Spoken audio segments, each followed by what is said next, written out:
Good morning, Jodie. How are you doing today? I'm good. How are you? Oh, fantastic. Excited to talk with you because more people need to jump onto Britbox. They need to put it on their flat screen because there's just something about storytelling from the UK that is just deeper and more compassionate and just richer than what we're getting over here. That's a big compliment. So I'm not versed enough in all of the regions, but I would say that I am proud of the exporting of our dramas. For you to play this role, how did you prepare yourself, A, and B, how are you now? Because if I had to play a role like this, I would have to have some mental help afterwards.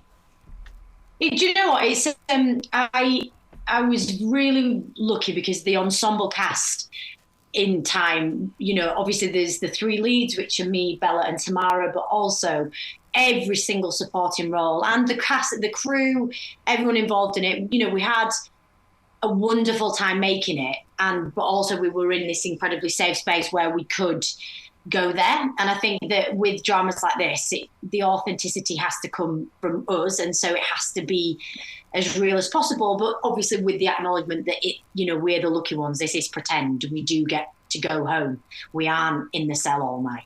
And I think that it did make you appreciate that the light of day when you're walking off set and knowing that you can leave and that isn't everybody's reality. And I think that, for someone like Orla, the role for me was so well written, so detailed. Jimmy and Helen, the writers, have done this extraordinary level of writing. It wasn't easy by any means, but so much of the hard work is done for you. And I think that you meet my character in this absolute rug pull moment of a sentencing that is completely unexpected. And that free fall feeling was kind of given to me in the sense of I was 2 weeks late for filming because I was on something else. So I ran into it like a bull in a china shop, just trying to catch up. All felt very method. This has to be the first time that I've been so engaged in a binge watch that I would, after each episode, I stopped and I wrote because I had to digest it, because I put myself in a position of what if you were this person? How would you react? What would you do? And that's how engaged I got into this storyline. Oh, that's wonderful. And I think that that's the power of, particularly, Helen has written loads, but Jimmy McGovern for us is such a huge, passionate writing voice in the UK, and everything he's done has always challenged perception. He's not afraid to tackle stories that cover elements of society and people in society that are not necessarily given that window in. And so it was, as you can imagine, harrowing to shoot in some instances because it was so emotional. I think particularly for my character Orla, the frustration you can feel within a broken system where the sentence doesn't match the crime. Mm-hmm. Do you think that the reason why we love dramas like this is because of the compassion, or is it that we're comparing our own lives to it and thank God we're not there? I don't know. It's different. I suppose everyone's individuality, and I think that what it's got to feel is authentic for me, because this isn't a heightened scenario. It's not dystopian. It's not sci-fi. And obviously I know all about that. So, there's no green screen in this. There's no acting opposite a tennis ball on a stick. All of this, what you want the audience to feel like is that these are real people that if you don't necessarily see yourself in them, you know them and can empathize. And I think that it gives humanity to what could be completely derogatory labels of people like prisoner, for Kelsey's character, drug addict, all these things where you see into the eyes of the human behind the storyline. And I think that that's so clever and beautiful in this writing. Oh, yeah, because, Orla, seriously, as viewers, we wouldn't be prepared, and she isn't prepared. We get into that character so deeply because it's like, okay, what would be the next step? This is the thing, obviously, with, it doesn't give too much away because it's the opening few scenes, so hopefully it's not too much spoiler. But Orla is sentenced without any preparation. So she hasn't, because it's such an unusual sentencing for her crime, she hasn't told anyone. And so the rug pull moment and the fear, because we're so contactable permanently all the time. there is the only really this environment where, unless you're in, on top of a hill and there's no signal, but even that you can walk down the hill. In this scenario, your all ability to reach the outside world is taken from you in an instant and with zero planning. And I think that people could really tap into the absolute fear and worst case scenario moment for them in that, whether they would have made the decisions all have made or not. You can completely empathize the situation. How close is the designing of the set to the real prison system? Because, I mean, there's just, it feels like there's so much freedom there, but we know there's not freedom there. Yeah, I think what's interesting is particularly it's not necessary to have seen season 1 of Time, but what is really incredible about season 1 of Time is that focuses on a men's prison. Yeah. And this focuses on the female system. And it is, as you can see, the difference on set design, because they're both totally authentic and, the research gone into that from every creative department is that this is a mirror image of a prison that was visited. And so I think that's the thing.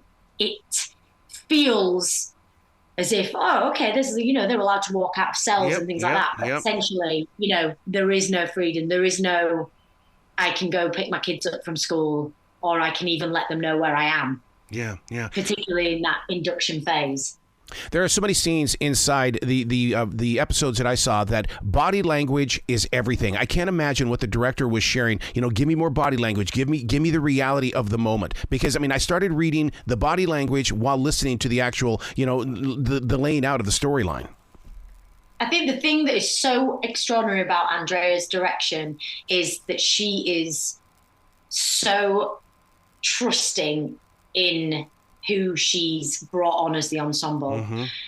So notes-wise, what was beautiful was it was never prescriptive. It was never emotive. It was always character-driven questions. So you as the actor found the answer, rather than I need you to do this now. And also the beauty of it was shot by a DOP who was so respectful of the space. And, a lot of the time for me particularly, I'm in scenes only with myself, maybe on the phone. And so it'd be very close and filming in a cell with the DOP. And that kind of freedom of movement, it wasn't you need to hit this mark, you need to do that. It was we will follow you. And I think that that's why it feels so realistic, is because we were given this free reign to just explore. And that's just such a gift for an actor. Wow. So many times when we hear of people that are sentenced to prison, they're out of the storyline, we just move on with life. But then we're introduced to somebody like Kelsey, and it's like, oh my God. And, it's so haunting to be addicted and pregnant. I think what is wonderful about this is for each individual person, prison means a different thing for them. For Abby's character, Mara's character, Abby, there without giving anything away, there's no question as to this isn't a will they be released or not. It's not about that. It's about their journey throughout the system. For Kelsey's character, what's interesting, and Bella and I touched on this, was, Kelsey, in a way, her life gets back on track because of prison. Whereas for Orla, it is the destruction and the destroyer of so many lives, and completely doesn't match the crime. Yeah. You just opened up my eyes to that, the journey through the system, because you're right. We are so programmed as viewers to, they're going to get out. They're going to go out to the streets again. But no, I mean, you really did open up my eyes on that. I think the thing is as well, like I'm obsessed with time anyway. And obviously from my previous job choices, I'm really into the exploration of the passage of time. But even in this, which is linear and, like I was saying, not tapping into dystopia, what does happen, though, is 3 people experience time in a completely different way.